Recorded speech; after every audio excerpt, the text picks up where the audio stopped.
আমের সবচাইতে উচ্চ ফলনশীল ভ্যারাইটি কোনটি?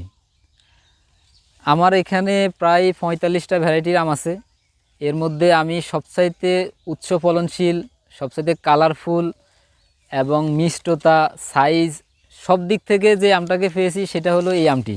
এটা হলো রেড আইভরি নামেও এটার পরিচয় আছে, আবার চিয়াংমাই নামেও এটার পরিচিতি আছে। এটা একটি থাই ভ্যারাইটি।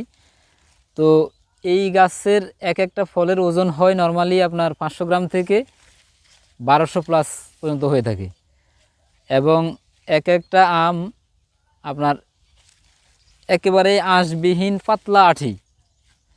আর এটা পাকেও কিন্তু একেবারে লেট ভ্যারাইটি, এটা জুলাইয়ের লাস্টের থেকে পাকা শুরু হয়।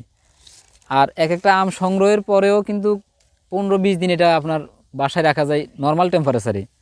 মিষ্টতাও কিন্তু একেবারেই পারফেক্ট সাইজের, পারফেক্ট।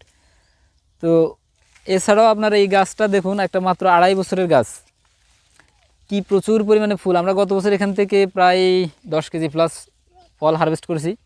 আর একটা জিনিস দেখলেই বোঝা যায় যে আমরা স্বভাবত জানি যে নতুন ডালে ফুল আসে না, কিন্তু এটা নতুন ডাল, বাট এখানে কিন্তু ফুল আসা শুরু হয়ে গেছে এবং পুরো গাছে ফলে ভর্তি হয়ে যাবে। এখান থেকে প্রচুর ফল ছাঁটাই করে দেওয়া লাগে।